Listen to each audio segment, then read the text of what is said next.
नमस्कार साथियों, स्वागत है आप सभी का अंकित इंस्पायर्स इंडिया पर। मैं हूं अंकित अवस्थी और चर्चा शह मात के खेल में अमेरिका और ईरान की, जहां पर प्यादों के रूप में पिसते चले गए मिडिल ईस्ट के देश। आज चर्चा एक ऐसी जंग की जहां अमेरिका ने जंग की बिसात हमेशा अपने पुराने इंटेंशंस कि पहले जंग करूंगा और जंग से पूरी दुनिया में अपना तेल का व्यापार बड़ा करूंगा और डिफेंस के इक्विपमेंट बेचूंगा।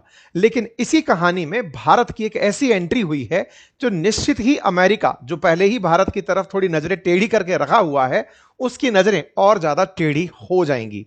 ऐसा मैं इसलिए कह रहा हूं कि जब गल्फ देशों के साथ झगड़े चल रहे थे, अमेरिका के विशेष रूप से लड़ाई चल रही थी ईरान के साथ, लेकिन ईरान निपटा रहा था यूएई को, कतर को, कुवैत को, ओमान को, इन सब को एक के साथ एक निशाना बनाया जा रहा था। हद तो यह हुई कि इजराइल से ज्यादा गोले खाने वाला यूएई बनकर आया। तो ऐसे में अमेरिका को यह लगा कि एक दिन जब मुझे यह समझ पाएंगे कि मैं कितना पावरफुल हूं, तो ये पीड़ित होकर के हमसे डिफेंस वेपन खरीदने आएंगे। तो अमेरिका ने इनको अपना ग्राहक बनाया और जंग ईरान से करने निकला। इस बात का प्रमाण भी मिला। जंग शुरू हुई फरवरी 2026 में, लेकिन मई की 2026 की खबर आप देख सकते हैं। अमेरिका ने $8.6 बिलियन के आर्म डील इन देशों के साथ कर डाले। जो एक्सपेक्टेड था उसी ग्राउंड पर सब हुआ, यानी जो आप समझ रहे थे वैसा ही चल भी रहा था। अमेरिका को अल्टीमेटली इस जंग में तेल अपना बिकवाना था और डिफेंस इक्विपमेंट बिकवाने थे। यह सब देखने को मिला। यह हेडलाइंस बनकर आती है कि डिफेंस ने, यूएस ने अप्रूव कर दिया, साहब इतना बिलियन डॉलर का काम होगा, बढ़िया हो गया साहब, अमेरिका को सब कुछ समझ में आ गया। लेकिन इस बीच में एक देश यूएई, अल नयान, जो यहां के राष्ट्राध्यक्ष हैं, उन्होंने एक दाव चला और वो दाव मिलकर चला इजराइल के, क्योंकि इजराइल और भारत की मित्रता यूएई के लिए एक वरदान साबित हुई। और वो साबित किस तरह से हुई, तो इसे ऐसे समझिए कि नेतन्याहू इस जंग के दौरान यूएई जाकर आते हैं, सीक्रेटली विजिट करते हैं। हालांकि खुद यूएई के जो नेता हैं वो मना करते हैं कि नेतन्याहू नहीं आए। लेकिन आपको जानकर यह हैरानी होनी चाहिए कि जिस दौर में कोई नहीं पता लगा पाया, इजराइल ने यूएई के अंदर अपना आयरन डोम ले जाकर खड़ा कर दिया। यानी कि इजराइल और यूएई के बीच में एक सीक्रेट डील अब्राहम अकॉर्ड के तहत हो चुकी थी और उसी का फायदा उठाते हुए नेतन्याहू ने यूएई को अपना एक बाजार बना भी लिया। इस बाजार में हमारी भी आज एंट्री हो चुकी है और वो एंट्री है ब्रह्मोस और हमारा तीर, दैट इज आकाश तीर। इनको लेकर भारत पहुंच चुका है यूएई के बाजार में, दुबई अबू धाबी के बाजार में। कहानी क्या है? रॉयटर्स ने एक एक्सक्लूसिव खबर की है और एक्सक्लूसिव खबर यह है कि भारत अपनी सुपरसोनिक ब्रह्मोस मिसाइल यूएई को बेच रहा है। आकाश तीर और ब्रह्मोस मिसाइल के बेचने की जैसे ही यह खबर रॉयटर्स ने छापी, वर्ल्ड मीडिया के अंदर हेडलाइन बन गई कि भारत कहां से एंट्री कर गया। क्यों ना करता, भारत ने भी तो अपना वो सेट किया हुआ, विजन सेट किया हुआ है कि हम डिफेंस में एक्सपोर्टर बनेंगे, इंपोर्टर की जगह हम भी बेचेंगे। तो जब दुनिया में वेपन बिक रहे हैं, अभी जब सिपरी की रिपोर्ट आती है तो कहा जाता है कि इंडिया खरीदने वालों में टॉप पर है, लेकिन बेचने वालों में भी हम शामिल होंगे, यह हमारा विजन है। बस इसी के साथ ये जो खबर है, इसकी आज चर्चा आपके साथ की जा रही है। समझेंगे कि असल में यूएई को भारत पसंद कैसे आया। उसके पास तो अमेरिका एक अच्छा विकल्प था, तो भारत की एंट्री इस कहानी में कैसे हुई। देखिए, इस कहानी को और डिटेल में समझें, थोड़ा सा पहले आपको यूएई के बारे में समझ लेना चाहिए। जब मैं यूएई की बात करूं तो समझ जाइए कि हम बात कर रहे हैं अबू धाबी और दुबई की। बहुत सारे लोग संयुक्त अरब अमीरात को भूल जाते हैं कौन सा देश है, तो अब तो खैर आप नहीं भूलेंगे कि अबू धाबी और दुबई, ये दोनों इसकी दो बड़ी एमिरेट्स हैं। 7 एमिरेट्स वाला है यूएई। इस यूएई के साथ एक बड़ी स्ट्रेटेजिक प्रॉब्लम है और वो क्या है? ये दो देशों के साथ फिलहाल दुश्मनी लेकर बैठा है। एक तरफ शियाओं का, हम कहिए कि हमदम कहिए या उनका मुखिया कहिए, ईरान, और सुन्नियों का हेड बना हुआ सऊदी। होने को यूएई खुद भी एक सुन्नी राष्ट्र है, लेकिन सऊदी के साथ उसकी इन दिनों अनबन चल रही है। और यह अनबन तब और बढ़ जाती है जब सऊदी और पाकिस्तान एक डिफेंस पैक्ट कर लेते हैं। और उस डिफेंस पैक्ट में यह होता है कि अगर सऊदी पर कोई हमला हुआ तो पाकिस्तान उसके साथ खड़ा होगा। हाल ही में कुछ ऐसी स्थितियां बदली कि यूएई को ईरान से तो मतलब एक तरह से स्ट्राइक मिली ही थी।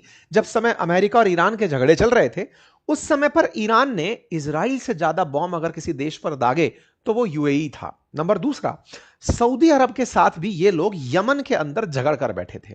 यमन के अंदर हूती और हदियों की जो लड़ाई चलती रहती है, उसमें सऊदी के साथ यूएई का रार रहा है। उस समय पर सऊदी ने यूएई की फोर्सेस पर धमाके कर दिए, यूएई को वहां से निकलना पड़ा। ये हाल ही में हुए कुछ ऐसे वाकये थे जिसके चलते यूएई को ओपेक से बाहर निकलना पड़ा और उसने ये कहा कि भैया सुनो सऊदी, हम तुम्हारे वर्चस्व वाले संगठन में नहीं रहेंगे, अलग जाएंगे। इसके पीछे भी भारत को जिम्मेदार ठहराया जा रहा है, हम आएंगे उस पूरी कहानी पे। खैर, फिलहाल के लिए अब हम यूएई के ऊपर वापस से नोटिस करते हैं कि यूएई की कहानी इन दोनों से दुश्मनी की कहानी चल रही है।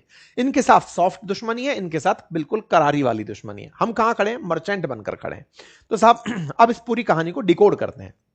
डिकोड करेंगे ब्रह्मोस को लेकर के, क्योंकि ब्रह्मोस और आकाश तीर को लेकर के कहानी चल रही है कि ये यूएई इन्हें खरीदना चाहता है, और खरीदना चाहता है तो निश्चित ही आपको पता होना चाहिए कि ब्रह्मोस ही क्यों, ब्रह्मोस में ऐसी क्या काबिलियत है।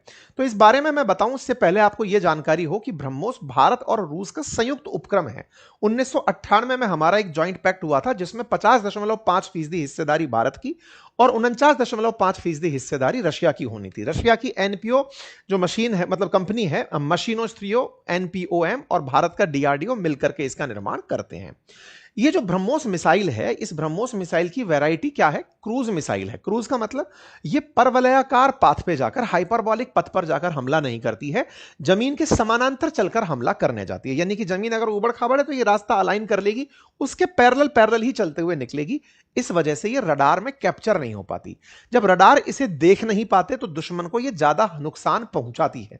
इसका हाल ही में प्रभाव आपने, जब ऑपरेशन सिंदूर में भारत ने इसको पाकिस्तान को हिट किया था और चाइनीज लोगों के द्वारा दिया हुआ डिफेंस सिस्टम क्रैश करवा दिया था, उसके पीछे का कारण ब्रह्मोस ही था।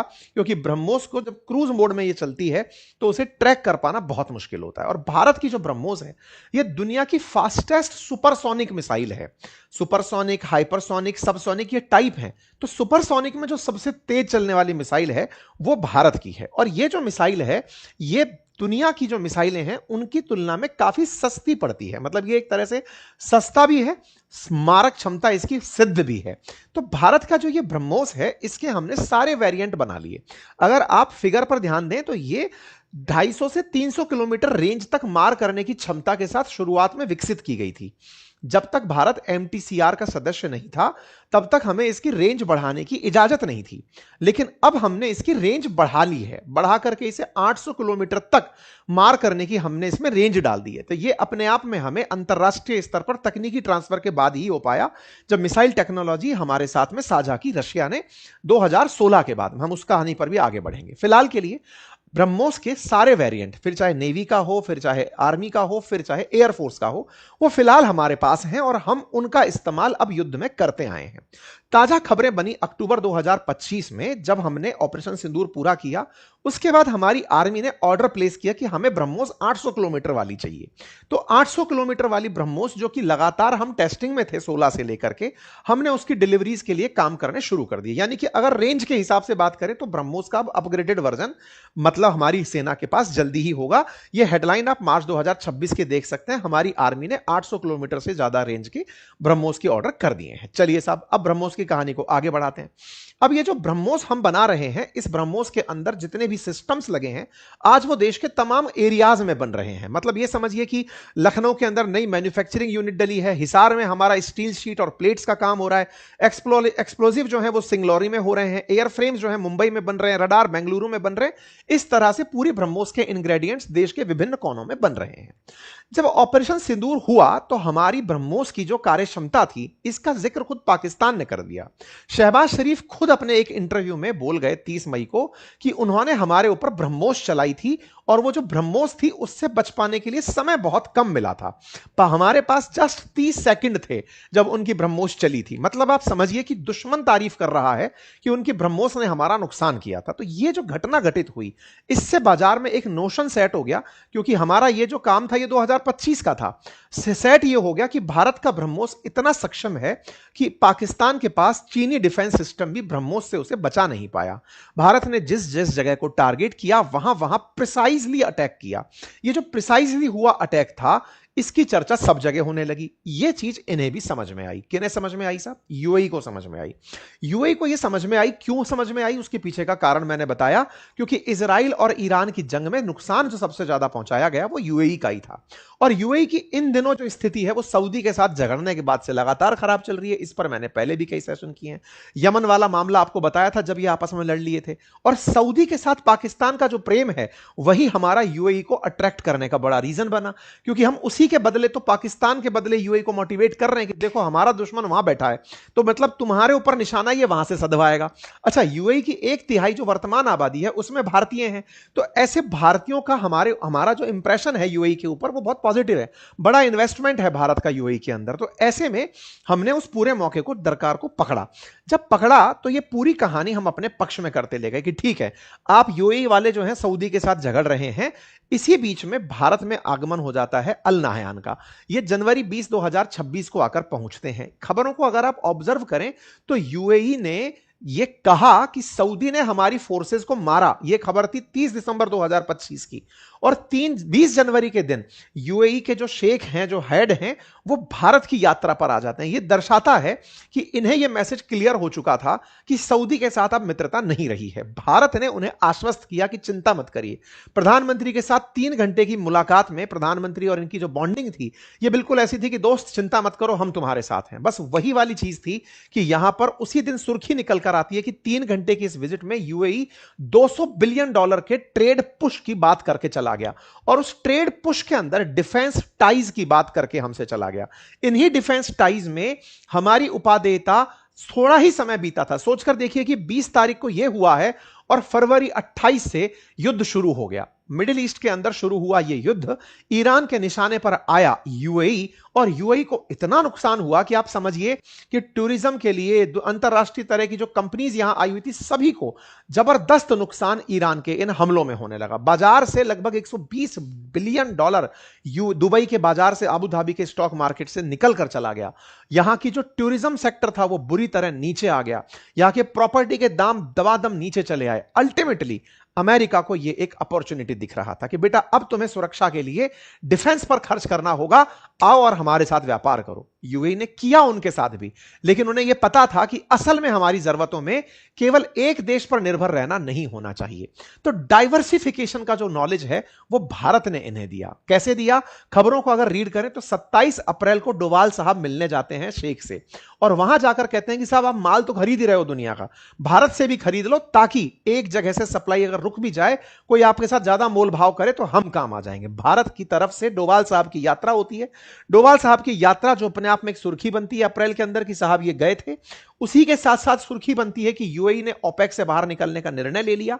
ओपेक बोले तो organization of petroleum exporting countries, जिसमें यूएई ने यह कहते हुए किनारा कर लिया कि अब हम ज्यादा तेल बाहर निकालेंगे, कोटे के तहत नहीं निकालेंगे, क्योंकि फुजरा पोर्ट के थ्रू ये तेल निकालकर भारत को ज्यादा मात्रा में बेचना चाहते थे, जिससे भारत और यूएई के संबंधों में प्रगाढ़ता आई, और उसी में ब्रह्मोस का सौदा होने की खबर आई। ना केवल ब्रह्मोस, आकाश तीर की बात भी निकल कर आई। आकाश तीर के बारे में मैं आपको बताऊं तो यह हमारा surface to air missile defence system है। मतलब समझिए कि हमारी तरफ कोई मिसाइल आ रही है तो उसको आकाश में खत्म करने वाला है, मतलब आकाश में छोड़ा गया तीर है। ब्रह्मोस तो दुश्मन पर जाकर नुकसान करने वाला क्रूज मिसाइल है। आकाश तीर हम पर आ रही मिसाइलों को मारने वाला सिस्टम है। आकाश तीर भी 2.5 मैक की गति से चलने वाला सिस्टम है। 18 किलोमीटर की रेंज तक जाकर मारता है। दुनिया को इसकी जानकारी ही नहीं थी। यह जानकारी तब चली जब दुश्मन ने हम पर वार किया ऑपरेशन सिंदूर में। जब वार हुआ तो आकाश तीर ने उन्हें हवा में ही जब न्यूट्रलाइज किया तो उसकी तारीफें दुनिया भर में होने लगी। यह भारत इलेक्ट्रॉनिक लिमिटेड के संयुक्त प्रयास से बना हुआ उपक्रम है आकाश तीर, और यह जो बना हुआ उपक्रम है, इस आकाश तीर की उपलब्धियां हाल ही में सुर्खियों में आने लगी कि इन्होंने देश के अंदर बिना सुर्खी पाए वो सब कर दिया। हेडलाइन कुछ इस तरह से बनने लगी कि आकाश तीर, the unseen force behind India's new war capacity. मतलब लोगों को यह पता ही नहीं था कि हमारे पास एक ऐसी क्षमता विकसित हो चुकी है जिसके आधार पर हम दुश्मन की मिसाइलों को, ड्रोन्स को, मतलब जो भी हमारे ऊपर टारगेट करने के लिए फेंके जा रहे फॉरेन एलिमेंट है, हम उनको हवा में न्यूट्रलाइज कर रहे हैं। तो इन्होंने इसके लिए भी डिमांड कर दिया, साहब की डिफेंस के नाम पर हम उनका आयरन डोम लेकर बैठे हैं, आप हमें अपना आकाश तीर भी दीजिए। तो साहब दो चीजें बाहर आ गई रॉयटर्स के हवाले से। क्या यह डील हो गई? आंसर है अभी तक डील कितने में हुई यह बाहर नहीं आया है। सुर्खियां हैं, सुर्खियां बिल्कुल वैसे ही जैसे कभी फिलीपींस के बारे में, वियतनाम के बारे में और इंडोनेशिया के बारे में आई थी। उनमें से वियतनाम हमसे ब्रह्मोस ले चुका है, फिलीपींस और इंडोनेशिया लाइन में लगे हैं। हालांकि इंडोनेशिया को लेकर कभी उठापटक की बातें आ जाती हैं क्योंकि इंडोनेशिया पाकिस्तान से साथ भी सेटिंग में चल रहा है, लेकिन ब्रह्मोस की काबिलियत खुद पाकिस्तान के प्रचार से सिद्ध हो गई। तो ऐसे में आज की अगर हम बात करें तो यूएई अगर ब्रह्मोस के अंदर इंटरेस्ट शो कर रहा है तो वो पहला देश नहीं होगा। दुनिया में और भी देश लाइन में लगे हैं, उनमें से वियतनाम को हम डिलीवर कर चुके हैं, उसके साथ साथ हम आने वाले समय में और देशों को भी ब्रह्मोस पहुंचा देंगे। रही बात अमेरिका के साथ यूएई के संबंधों की, तो भारत तो कहता ही आया है डाइवर्सिफाई करते रहिए साहब, एक पर निर्भर क्यों रहना। जब हम तेल के लिए 40 देशों पर निर्भर हैं तो फिर आप भी क्यों रहें। तो उम्मीद करते हैं कि भारत का यह जो प्रयास है यह अमेरिका की नजर में चुभने वाला ना हो, क्योंकि अमेरिका कहे कि मैदान हम बनाए थे, लूट आप ले गए। जैसे शीला दीक्षित जी के खिलाफ माहौल भाजपा ने बनाया था, सरकार आम आदमी पार्टी बना ले गई।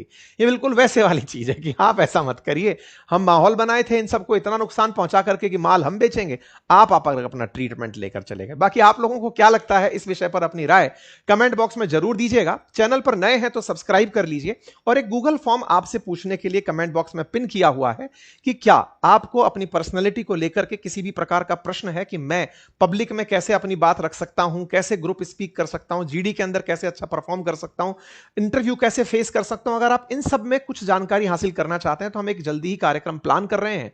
अगर आप अपनी रुचि रखते हैं तो कमेंट बॉक्स में गूगल फॉर्म दिया गया है, उसे फिल करें, और वहीं हमने आपको एक व्हाट्सएप कम्युनिटी का ऑप्शन दिया जिसे जाकर आप ज्वाइन कर सकते हैं। फिलहाल के लिए इतना ही।